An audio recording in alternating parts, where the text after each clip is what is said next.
Welcome to the AEW Wrestling Talk Show. Yes, and but you're all wondering, where's the regular? Well, that'll be coming up very, very soon. But first, we bring to you our thoughts on a gamble in Las Vegas where it was double or nothing. And we will start off with the two matches that were on the pre-show. So they started out with a 21-man casino battle royale where the winner would be half of the equation in the match to determine the AEW World Champion. And these were are you all wondering, how does a casino battle royale work? Well, let us explain. The 21 superstars in total. 5 superstars or wrestlers started in the match. Every 3 minutes, 5 more would enter, and the 21st one would enter alone. Almost in a similar kind of rule to a Royal Rumble match. Wrong company. Yep, wrong company. And since this was a casino-themed battle royal, each group of 5 wrestlers was spread into suits on a deck of cards. So we'll kick off with the draw for the clubs. No, we're not talking about Luke Gallows and Carl Anderson. No, not. And again, wrong company. So in the clubs section, these were the individuals that started off the 21-man casino battle royale. In the clubs column were Dustin Thomas, MJF, Sunny Days, Brandon Cutler, and Michael Nakazawa. Then we go on to the Diamonds. And the Diamonds deck consisted of Isaac Kennedy, the deathmatch British legend in Jimmy Havoc, Joey Janela, the son of Flying Brian Pillman, Brian Pillman Jr., and the newest signing to All Elite Wrestling, Sean Spears, aka the Perfect 10, Ty Dillinger. Then we moved on to the Hearts, which consisted of WWE Hall of Famer Billy Gunn, again wrong company, Glacier from WCW, Jungle Boy, Mark Queen, and Ace Romero. And finally, from a normal deck, the Spades, which consisted of Luchasaurus, Marco Stunt, Sonny Kiss, the Innovator of Violence, Tommy Dreamer, and Orange Cassidy. Now, those are the normal sets we have on a deck of cards. However, there's also two cards normally missing. He's also known as a villain in the DC Batman universe, and that is the Joker. The Joker in this equation was Adam Page, who was initially supposed to take on Pac, otherwise known as Neville, again, wrong company. But unfortunately, the match was cancelled. So, however, the joke was on everyone else because Adam Page would turn out victorious by lastly eliminating MJF, who we would see again later on in the main show. Yes, and the second pre-show match was between Kip Sabian and Sammy Guevara. Almost Guevara or Guerrero? Guevara, I think it's pronounced. And victorious in this match was Kip Sabian. Yep, Kip Sabian, former Defiant Wrestling superstar. Well, a good number of these names have appeared in their other promotions. Yeah, but now it's on to the main card. And the commentary team was a masterpiece. WWE Hall of Famer, good old JR Jim Ross. Again, wrong company. Then we also had A former WCW announcer in Alex Marvez and Excalibur. Excalibur. I was under the impression that was a sword. But the ring announcer was also a former WWE ring announcer in Justin Roberts. The show opened up, as WrestleMania tends to, again, wrong company, with the singing of the national anthem. Of course, yes. And after the national anthem, we moved on to our first match of the evening, which was a 6-man tag team match. It was a team of SoCal Uncensored in Christopher Daniels, Frankie Kazarian, and Scorpio Sky, taking on the team of the Strong Hearts of Chima, T-Hawk, and L. Lindemann. And this was basically high-flying action. Super kicks, false finishes, pretty much what you would expect in a manic 6-man tag team match.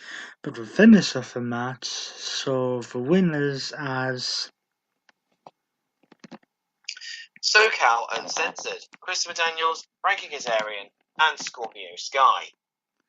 The next match saw a slight change to what was initially advertised. Yes, but before the match started, they announced on the commentary team that somebody who is also signed with All Elite would be joining them on the commentary table for this match. And that was Ali, formerly from Impact Wrestling. Again, wrong company. But this was initially advertised as a triple threat match between Dr. Brett Baker, DMD, Nyla Rose, the first transgender woman in wrestling history, and Kylie Ray, until we heard the music of Brandy Rhodes.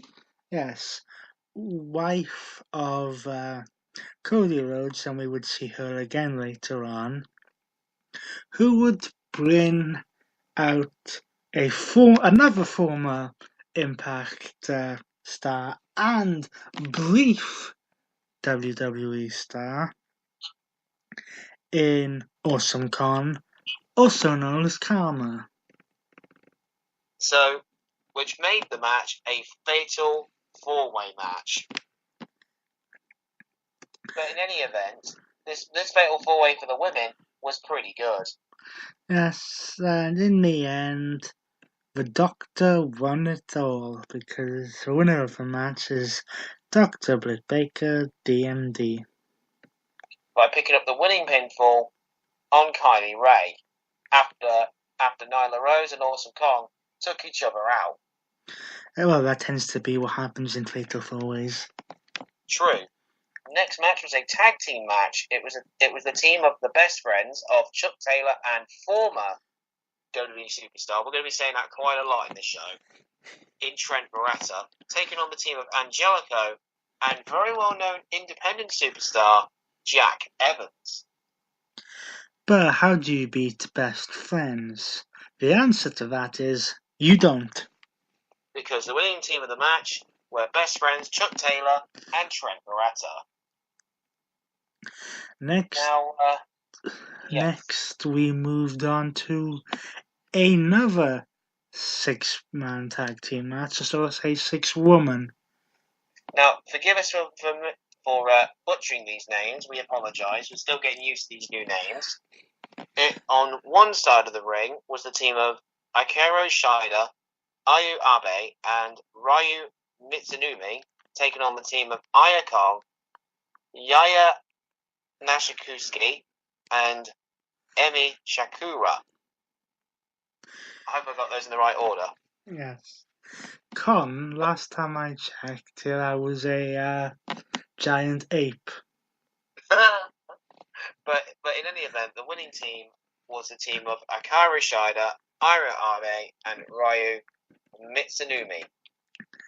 Yes. But now this next match had a little bit of shots fired in this one. Yes, here we have the Battle of The Roads. not just the Battle of the Roads, the Battle of former WWE superstars. Yes. One, of course, been around since before the Attitude Era. And one Who came in 2008 and spent close, like 7 years with the company, maybe slightly more. yes. But they would come head to head in All Elite Double or Nothing. But this is where, when Cody made his entrance, he would sit on a Triple H style throne. Yeah, similar to the way that Triple H made his entrance at WrestleMania 30. Now, if that wasn't bad enough, when they got to the ring, Brandy Rhodes would hand him a sledgehammer. Cody would then head up the ramp and destroy the throne in what we believe was a direct shot and a direct message to Triple H and the WWE. Shots fired. Pew pew pew pew. And his opponent was Dustin Rhodes because the Goldust gimmick. Yes, or should we say Goldust? That's copyrighted. Then now again, we could rename him, and I'll explain why, from Goldust to Blood Dust. Yes, because this match was violent, brutal, and overall, a lot of people were saying this was a good match. But in the end, Cody Rhodes would prevail. With the Crossroads, I do think that Dustin might have slightly overdone it with the blood. But after the match, things took an interesting turn. Yes, because Cody Rhodes would come back into the ring, basically cut the promo saying that Dustin does not get to retire like that, and asked him for some help. That in July at WWE, I mean AEW, Fight for the Fallen, Cody and Dustin Rhodes will now team up against the Young Bucks. At the next pay-per-view for All Elites, Fight for the Fallen. Speaking of Young Bucks, yes, they were in tag team action for the AAA World Tag Team titles as they defended their titles against the Lucha Brothers of Pentagon Jr. and Rey Fenix. Just before we get into that, yes, after this brothers match between Cody and Dustin, the AEW Championship was revealed. Oh yes, by two-time WWE Hall of Famer, the best there is, the best there was, and the best there ever will be, Bret Hart. Which caused a lot of shockwaves on the other side. Now, during this segment is when MJF would make another appearance. Now, MJF seems to be the AEW version of a heel Miz at the moment. He seems to be, because he shouted one thing in particular. Yes, during this segment and before he was caught between a rock and a hard place, there was another shot fired when he warned Bret that there was a fan behind him. Again, shots fired. Referring to the little-known incident at the WWE Hall of Fame. Which you went in on in our WrestleMania Hall of Fame show that we did ages ago. But anyway, moving back onto the match I just mentioned, as the Young Bucks in Matt and Nick Jackson defend their championships for their AAA World Tag Team titles against the Lucha Brothers, Pentagon Jr. and Rey Fenix. In the only title match on the card. And this match was unbelievable. It lasted 24 minutes altogether. Yeah, just shy of 25 altogether. High flying, kicks, false finishes. everything you want from a 5-star tag team match. But in any event, the Young Bucks walked away still AAA World Tag Team Champions. But so now we move on to the main event of Double or Nothing. In a match that would have implications for the Casino Battle Royale winner, Adam Page. Star of New Japan World Wrestling, Kenny Omega would take on just a little known wrestler in the world of wrestling by the name of Chris Jericho. Who now goes by the name of Lionheart Chris Jericho. In what could be argued as another element of shots fired, Chris Jericho made his entrance in several different ways. We saw the Lionheart nickname on the Titron. He Lights went out. He appeared in his Y2J pose. He came out with the list of Jericho. And then came out how he does with New Japan. Whilst Kenny Omega went for a normal entrance. Now these individuals had a massive, long rivalry going back to their time in New Japan Pro Wrestling together. Yes. Now here we had false finishes, back and forth. There was a Jericho implied. Mm. I seem to remember seeing a code breaker in midair. Yes, like he's done before. Then the normal code breaker for it again, another near fall. Then Jericho would then pull out would pull out a new move from his arsenal. Yes, what exactly is he calling it again? Something of Judeus. But in any event, Chris Jericho won the war. Yes, Chris Jericho with essentially an elbow to the head of Kenny Omega gets the 1-2-3 and goes on to face Adam Page in a future AEW World Title match. But Jericho's night was not over there. Yes, Chris Jericho was unable to celebrate long due to the appearance of Dean Moxley, or is it John Ambrose? Yes, he came from the crowd to a massive pop, which we haven't seen from a crowd in absolutely ages, jumps the barricade, stares down into Chris Jericho before hitting him with a shouldn't say that. Yeah. Stop it right here. A double arm DDT drops Jericho in the middle of the ring. He even does it to the referee attempting to do it to Kenny Omega. Until Kenny Omega went, "Oh no, you don't! Out you go!" So they would brawl up the ramp area. Then they would get to the set in which Moxley, Ambrose, whichever name you want to give him, decided to hit a double arm DDT on top of the poker chips. Dirty deeds. Omega. Again, you can't say that. That's copyrighted. And then, to finish off the night, he would hit Kenny Omega with, well, it's essentially an attitude adjustment. Through the set. And that is how Double or Nothing would go off the air. No. And there was a bit of a segment off the air as well, but yeah. No. Considering that this was always going to be a gamble.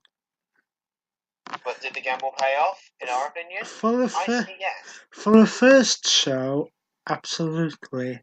Now, to those fans who say that after one show, AEW is going to put WWE out of business, you are deluded.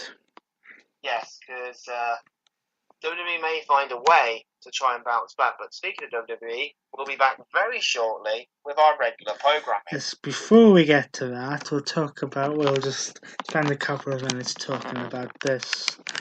You do not need to side with AEW or WWE. This is not the Monday Night Wars.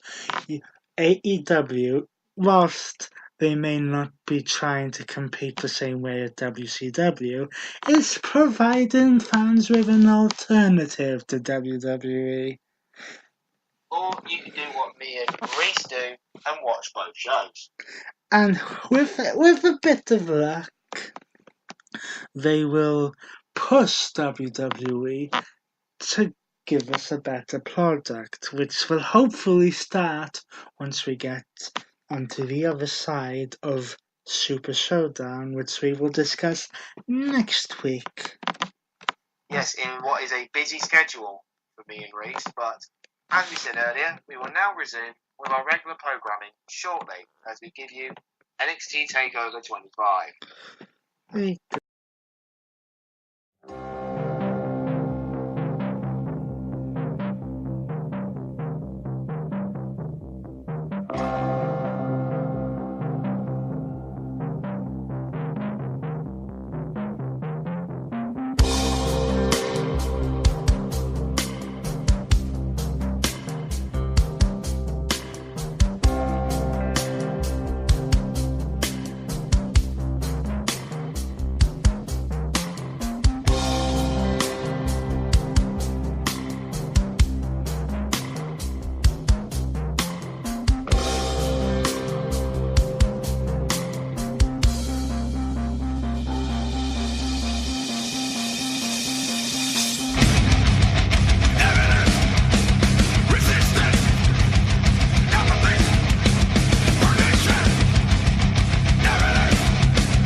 understand, they talk to me.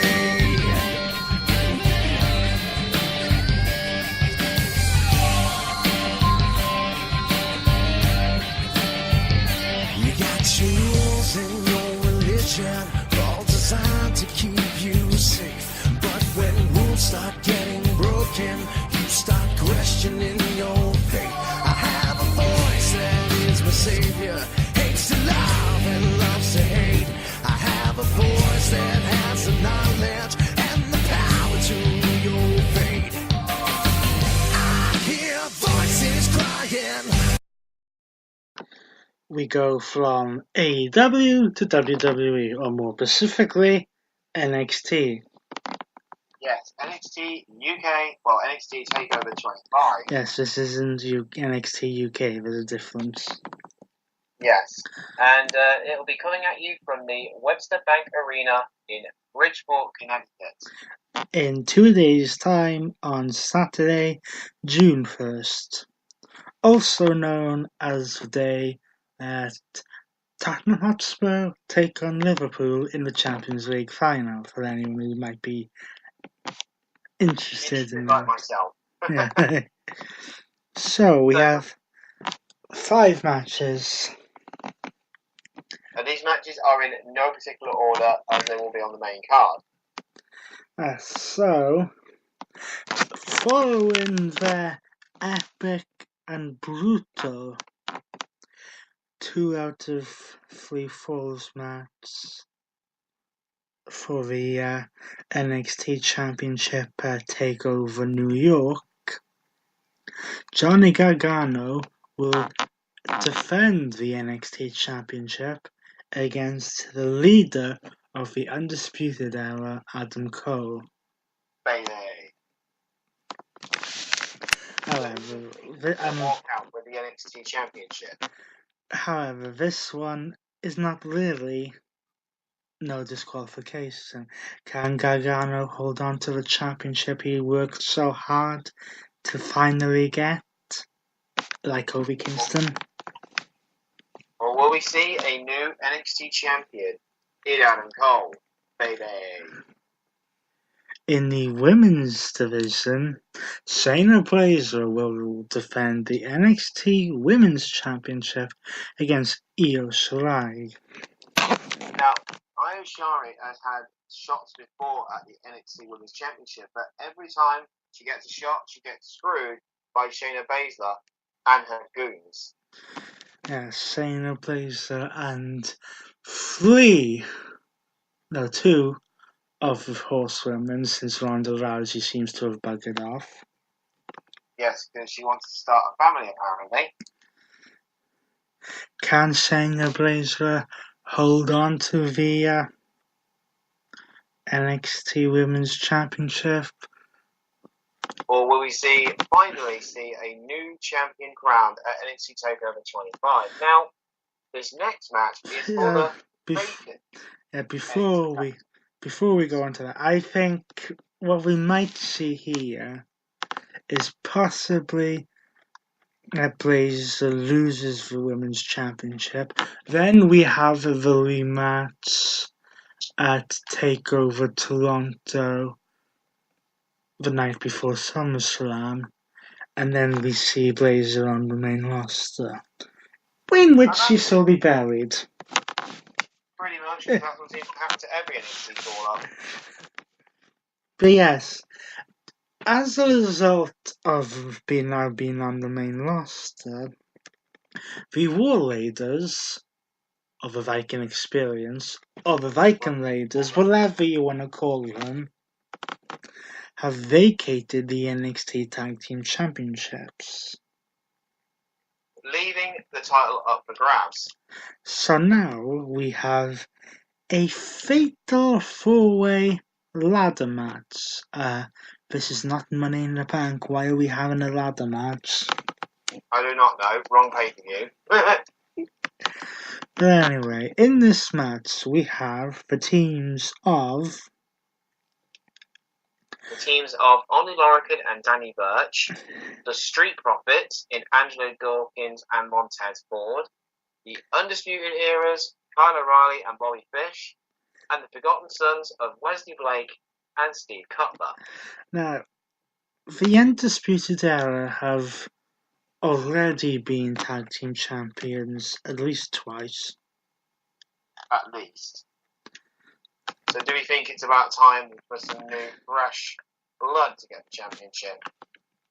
I personally say yes, because let's have a quick look at this.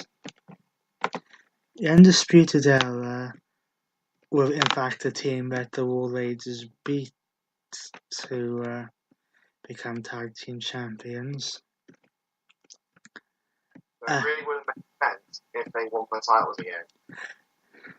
Yes, because the Undisputed Era have held the championships pretty much from November 2017 to June of 2018.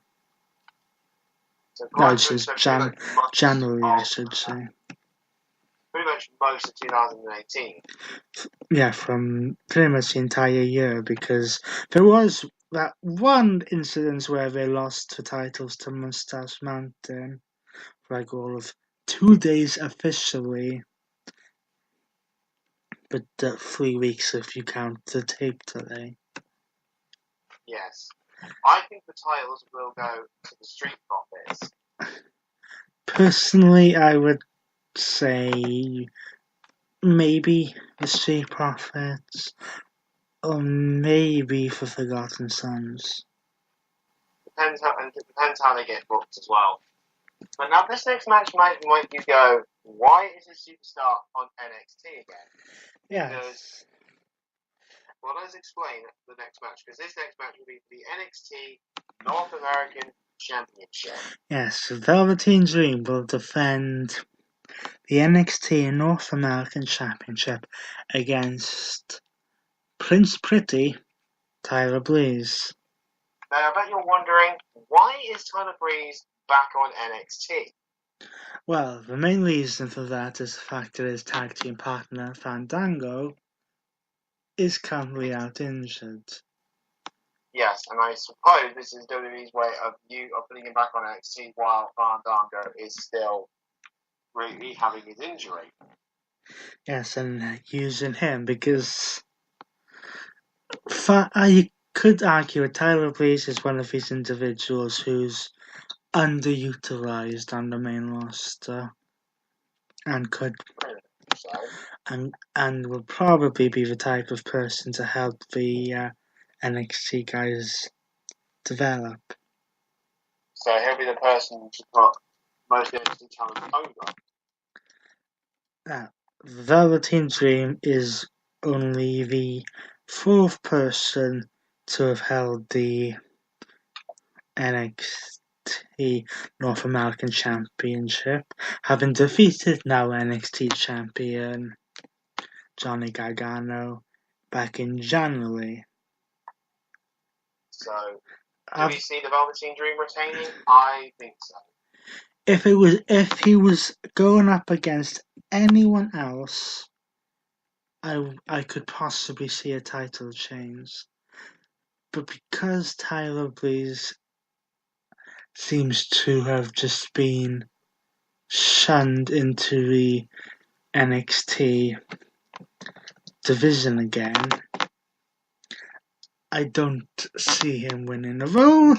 It's not completely out of the question for WWE to surprise us. But it's unlikely. But the main event of NXT UK is between one member of the Undisputed Era in Roderick Strong. Why are you calling this NXT UK? I don't know, I think about it, but the main event of NXT TakeOver 25 is the main event will be the NXT Championship match. We all know that. Yes, but one of the other matches will be Roderick Strong of the Undisputed Era against Matt Riddle. Yes, there seems to have been some kind of issue developing between those two. considering the fact that Roderick Strong did hand Adam Cole, the leader of the Undisputed Era, a bloodied sandal that belonged to Matt Riddle. Well, correct me if I'm wrong, but I believe Matt Riddle is undefeated. Yes, I believe he is. At least on Takeover. Now, depending where this match is on the card, and I do stress the word depending, Yeah. Roderick Strong could win this match with the help of the rest of the Undisputed Era. But to me, that only happens if this match comes on before the ladder match for the tag titles. But again, it depends on how they actually book the match itself. Now, we are probably going to get at least one more match, probably on the kickoff show. But as far as we know, that is the official match card. For NXT TakeOver 25, for the 25th edition of NXT TakeOver. So until then, he's been... Now I'm legally allowed to say this. Lisa Rock Jones. And I'm now legally allowed to say this. Sean Randy Smith. And this has been AEW Double or Nothing Reaction and NXT TakeOver 25. Join us next week for our reactions to NXT TakeOver 25. And we'll review the preview to Saudi Arabia's Super Showdown. The end.